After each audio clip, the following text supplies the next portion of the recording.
Vamos dar continuidade ao estudo do direito individual do trabalho. Nós já passamos por alguns institutos, instituições, princípios de vital importância. É uma sequência natural. Falamos, inclusive, dos sujeitos da relação de emprego, do empregador e do empregado. Perfeito. Agora, te pergunto nesse início de aula, qual é o vínculo que une esses dois sujeitos, o empregado e o empregador? Você já lança de imediato. É o vínculo empregatício. Perfeito, eu diria. Muito bem. E esse vínculo empregatício, ele é firmado, ele é acordado entre as partes, entre esses sujeitos. Não é verdade? Através do quê? De um contrato individual de trabalho. Agora, será que esse contrato individual de trabalho ele pode ser firmado de qualquer forma? Firmado de qualquer forma, de qualquer maneira? Ou ele tem que necessária e obrigatoriamente ser firmado por escrito?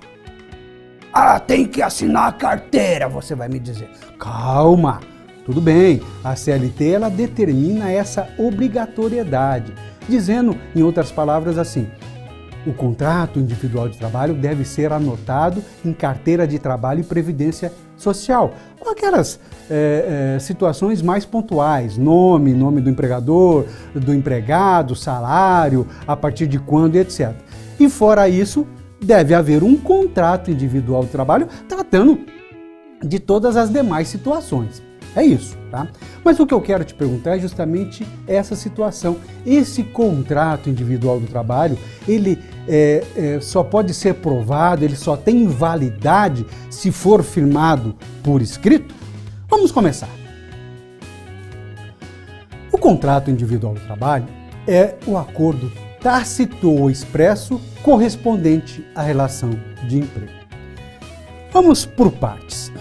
É um acordo tácito ou expresso. Eu vou primeiro explicar o que é um acordo expresso. Dentro dessa relação individual de trabalho, de que maneira as partes, ou seja, esses sujeitos podem se expressar? De maneira verbal? Pode? Ah, sim, olha, meu querido colaborador, diz o empregador, você faça o trabalho ou desenvolva as suas atividades dessa maneira, parará, pururu, parará, parará. Ele não está expressando verbalmente? Sim.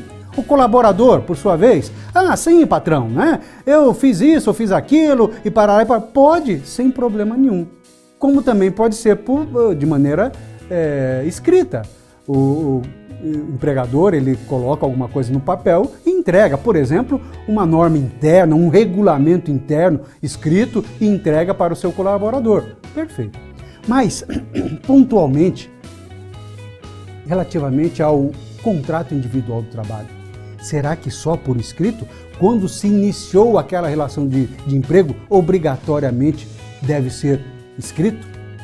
A lei diz que sim, mas a própria CLT ela diz que, independente da maneira pela qual foi firmado aquele contrato de trabalho, ele terá validade.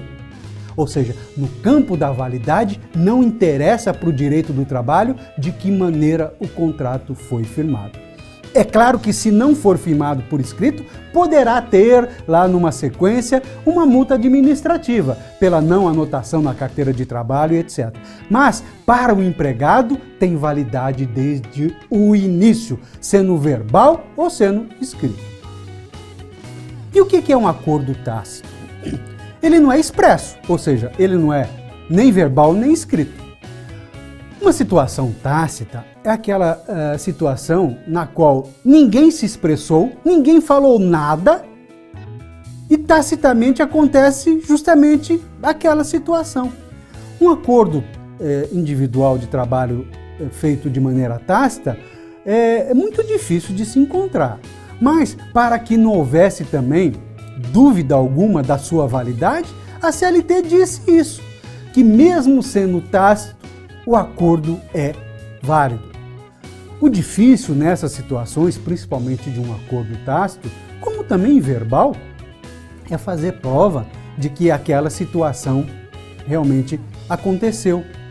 Mas para o direito do trabalho, e aqui eu vou puxar pedir para você puxar pela sua memória o princípio da primazia da realidade que nós tratamos no início das nossas aulas. O que vale para o direito do trabalho é o que acontece no dia a dia. E aqui também, independente da maneira pela qual o contrato foi firmado, se expresso ou tácito, ele terá validade. Mas, infelizmente, o ônus da prova é do empregado. O empregado ele terá que provar que realmente aquela situação, aquela relação existente, se trata de uma relação individual de trabalho. É difícil, mas não é impossível. Muito bem. Haverá contrato de trabalho sempre que uma pessoa física se obrigar, ou seja, através daquele contrato, a realizar atos, executar obras ou prestar serviços para outra pessoa, podendo ser pessoa física ou jurídica, e sob a dependência dessa, de forma voluntária, ou seja, sem pressão, sem coação nenhuma, durante um período determinado ou indeterminado de tempo, mediante o pagamento de uma remuneração. Então vamos pegar aqui. Durante um período determinado ou indeterminado de tempo. A regra é que o contrato seja por prazo determinado ou indeterminado. 3 segundos. 1, 2, 3. Pá! Perfeito! Indeterminado. E quem embasa esse contrato por prazo indeterminado? Um princípio que nós falamos rapidamente dele. Princípio da continuidade da relação de emprego. Perfeito. Sob pena de que, se o empregador ele romper um contrato firmado por prazo indeterminado, ele será sancionado por isso. Qual que é a maior sanção dada legalmente ao empregador quando ele encerrar um contrato arbitrariamente? Esse contrato firmado por prazo indeterminado, qual que é a maior sanção dele? A multa do fundo de garantia. Muito bem. A multa sobre os depósitos do fundo de garantia que deveriam ser feitos ou que foram feitos. Essa é a grande sanção para o empregador que romper com um contrato indeterminado de tempo. Por quê? Porque ele quebrou o princípio da continuidade da relação de emprego. Muito bem. Podem existir contratos por prazo determinado?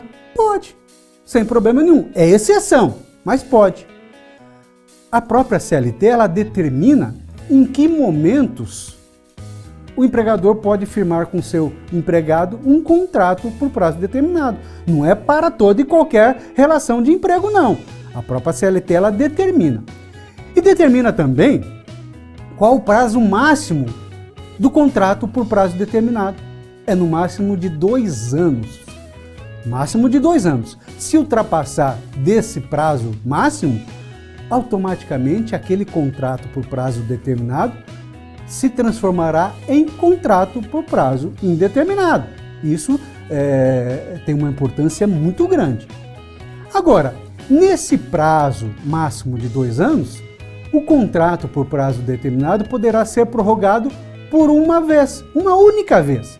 Vamos pensar assim, se firmou um contrato por prazo determinado de 1 ano, um contrato a termo, começou dia tal e terminará no dia tal. Ok.